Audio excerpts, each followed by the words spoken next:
अस्सलाम वालेकुम students. Basically जो हमारा आगे अगला टॉपिक है वो है कौमी आमदनी की मतवाज़न सतह का तयन। कौमी आमदनी की मतवाज़न सतह से मुराद वो सतह होती है जिसमें उतार चढ़ाव ना हो। अब मुतवाज़न सतह किसे कहते हैं? जहाँ पे जितनी भी आमदनी हो अखराजात भी उतनी हो, यानी जितनी आमदनी हो जब अखराजात उसके बराबर आ जाएँ, कुल खर्च कुल आमदनियों के बराबर आ जाए, पूरी कौम की आमदनी पूरी कौम के अखराजात के बराबर आ जाए तो उसको बोलते हैं कौमी आमदनी का तवाज़ुन। कौमी आमदनी का तवाज़ुन एक्सप्लेन करने के लिए उसको एक्सप्लेन करने से पहले 3 कॉन्सेप्ट आपको एक्सप्लेन करना बहुत ज़्यादा ज़रूरी है। वो है सर्फ़, बचत और सरमायाकारी। सर्फ़, बचत और सरमायाकारी वो क्यों ज़रूरी है मैं आपको बता देती हूँ। क्योंकि जो मजमूई अखराजात होते हैं, अगर फ़र्ज़ किया, सबसे पहले आप ये ज़हन में रखें कि मैशत के शोबे कितने हैं। जैसे मैंने आपको कौमी आमदनी के दायरे बहाव पढ़ाते हुए बताया था कि फ़र्ज़ करें मैशत में 2 शोबे हैं, एक घराने और दूसरा कारखाने। तो अगर मैशत के 2 शोबे हैं तो उस सूरत में जो कुल अखराजात होंगे उसके 2 हिस्से होंगे। एग्रीगेट जो एक्सपेंडिचर्स होते हैं, एग्रीगेट डिमांड भी उसको बोलते हैं या मजमूई तलब भी बोलते हैं कुल अखराजात को, इसके 2 हिस्से होंगे, एक सी दूसरा आई, सी प्लस आई, यानी आमदनी का हिस्सा जो सर्फ हो जाता है और दूसरा हिस्सा जो सर्फ उनसे मुराद ये है कि एक हिस्सा वो जो लोग अपनी ज़रूरियात ज़िंदगी पे खर्च करते हैं, दूसरा हिस्सा वो जो सरमायाकारी पे खर्च करते हैं। और दूसरा आमदनी का ये तो हो गए मजमूई अखराजात। और मजमूई आमदनियाँ जो हैं इसके भी 2 हिस्से होते हैं, सी प्लस एस, यानी सर्फ और बचत। सर्फ तो खर्च है, हम बचत में क्यों शामिल करें? इसलिए कि अगर हम खर्च करेंगे तो वो किसी की आमदनी बन जाएगी। और दूसरा हिस्सा आमदनियों का वो हिस्सा होता है, एक आमदनी का हिस्सा वो होता है लोग जो खर्च कर देते हैं, दूसरा आमदनी का वो हिस्सा होता है जो वो लोग अपने पास बचा के रख लेते हैं। तो ये जी मजमूई आमदनियों को कुल रसद भी कहते हैं, मजमूई रसद भी कहा जाता है, और मजमूई अखराजात को मजमूई तलब भी कहा जाता है।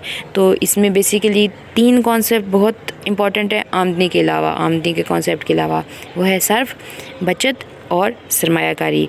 तो हम सर्फ का आमदनी के साथ रिश्ता बताएंगे, फिर हम बचत का आमदनी के साथ रिश्ता बताएंगे और फिर हम सरमायाकारी का आमदनी का साथ रिश्ता बताएंगे। जब आप क्वेश्चन करने लगेंगे कि कौमी आमदनी के मतवाज़न सतह का तयन करें, तो तब आपने ये सारी डिटेल नहीं लिखनी, तब आपने टू द पॉइंट वो क्वेश्चन का आंसर लिखना है। लेकिन ये क्वेश्चन अलग से भी आ सकता है कि मुख्तलिफ जो मुतग़य्यरात हैं इनका तफ़ाइली रिश्ता बताएं आपस में। आप सर्फ और आमदनी का रिश्ता बताएं, आप बचत और आमदनी का तफ़ाइली रिश्ता बताएं। ये इसमें जो सब कॉन्सेप्ट्स हैं उनके बारे में कोई क्वेश्चन आ सकता है, शॉर्ट क्वेश्चन आ सकते हैं, तो इसलिए मैं आपको ये डिटेल बता रही हूँ। सबसे पहले हम सर्फ को डिस्कस करते हैं। सर्फ किसे कहते हैं? आमदनी का वो हिस्सा होता है जो ज़रूरियात ज़िंदगी पे खर्च हो जाता है, उसको बोलते हैं सर्फ। आमदनी का वो हिस्सा जो ज़रूरियात ज़िंदगी पर खर्च हो जाता है। इसकी एक मियारी मसावात होती है जो कि है C=C0 + BY। उसमें जो हिस्सा है C0 वो खुद इख्तियार सर्फ को ज़ाहिर करता है, जबकि BY जो हिस्सा है वो तरगीब याफ्ता सर्फ को ज़ाहिर करता है। खुद इख्तियार सर्फ का मतलब ये है कि अगर आमदनी सिफ़र भी होगी तो फिर भी हम कुछ ना कुछ ज़रूरियात ज़िंदगी पे ज़रूर खर्च करेंगे जो कि हमारी सर्वाइवल के लिए ज़रूरी हैं।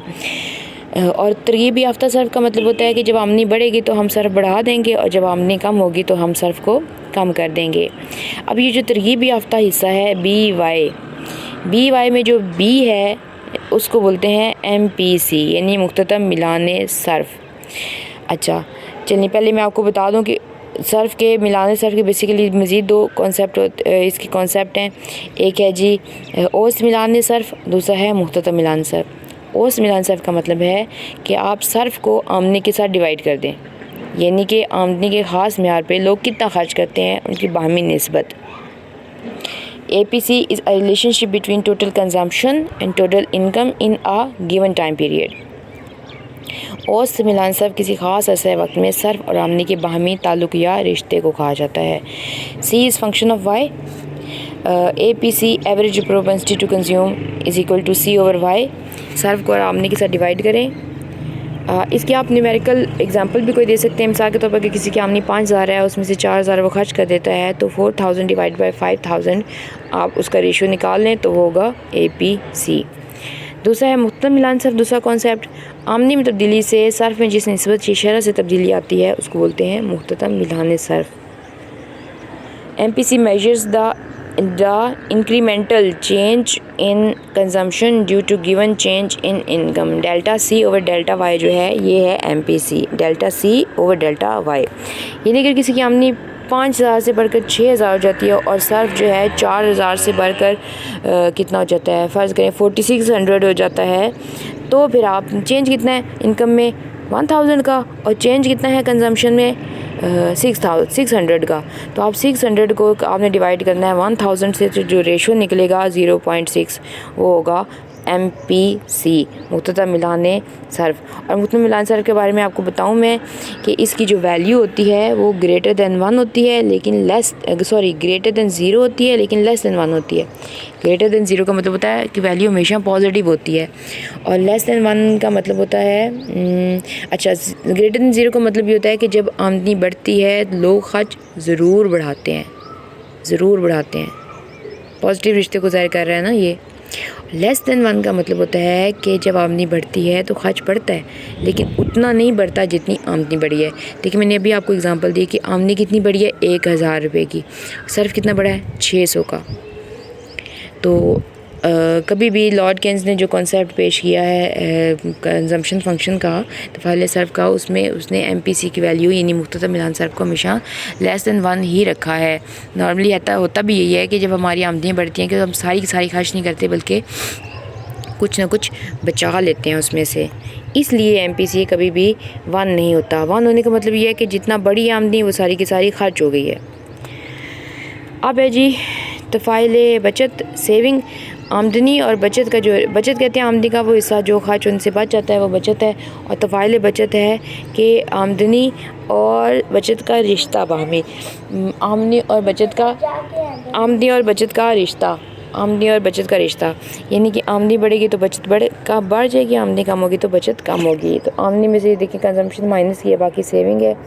फर्स्ट करेंसी कौम की कौमी आमदनी 25 बिलियन रुपए है और सिर्फ 2000 है, तो बचत कितनी होगी 500 बिलियन रुपए।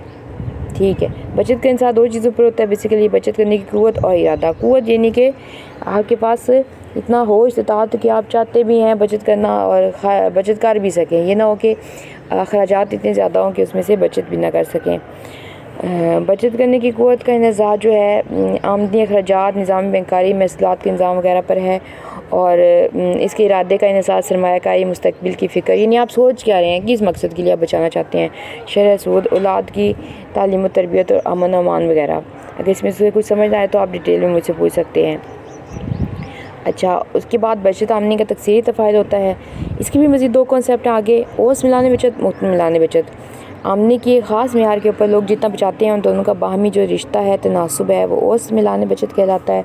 और मुफ्त मिलाने बचत है कि आमदनी में तब्दीली से बचत में जिस निस्बत या शरह से तब्दीली आती है वो मुफ्त मिलाने बचत है। Delta S over delta Y, याद रखें आपने डेल्टा S को ऊपर रखना है और डेल्टा वाई को नीचे। इसी तरह जब APS मालूम करेंगे तो S को आप ऊपर रखेंगे, वाई को नीचे। ये मिस्टेक आपने नहीं करनी कि आप वाई को ऊपर कर दें और S को नीचे कर दें। और यहाँ पे भी जो मुख्तता मिलाने बचत होगी वो भी जो है इसकी रेंज भी ये भी 0 से ज़्यादा होगी लेकिन लेस दैन 1 होगी।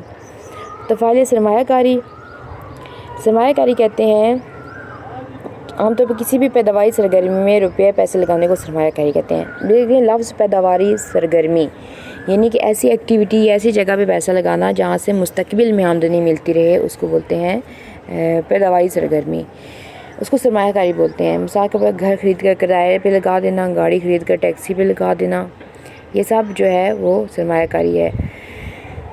ये भी सरमायाकारी की एक किस्म है। लेकिन माशी इस्लाह में क्या कहते हैं, नई अशिया पे जब सरमाया लगाया जाता है, यानी नई फैक्ट्री, नया कारखाना, नई मशीनरी, नया खाम माल, नए आलात और औजार जब ये प्रोडक्शन प्रोसेस में लग जाते हैं, यानी इनसे पैदावारी काम शुरू हो जाता है, तो उसको बोलते हैं सरमायाकारी। तो अच्छा, सरमायाकारी की इकसाम है खुद अख्तियार सरमायाकारी और तरगीब याफ्ता सरमायाकारी। खुद अख्तियार सरमायाकारी वो होती है जो ज़रूरत के तहत लगाई जाती है, आमदनी को देख के नहीं लगाई जाती। मिसाल के तौर पर हमारे मुल्क की ज़रूरत ये है कि लोड शेडिंग बहुत होती है क्योंकि बिजली कम है, तो बिजली बनाने के लिए डैम बनाना है। तो डैम देखें हमारे पास नहीं है वसाइल, लेकिन हमारे जो है पीएम वो लोगों से अपील करके चंदा इकट्ठा करके भी डैम बनाना चाहते हैं कर्ज़ा लेके। लेकिन हमारी आमदनी तो इतनी नहीं है कि हम डैम बनाएं, लेकिन हम फिर भी डैम ज़रूर बनाना चाहते हैं क्योंकि उसकी ज़रूरत है। ये है खुद अख्तियार सरमायाकारी।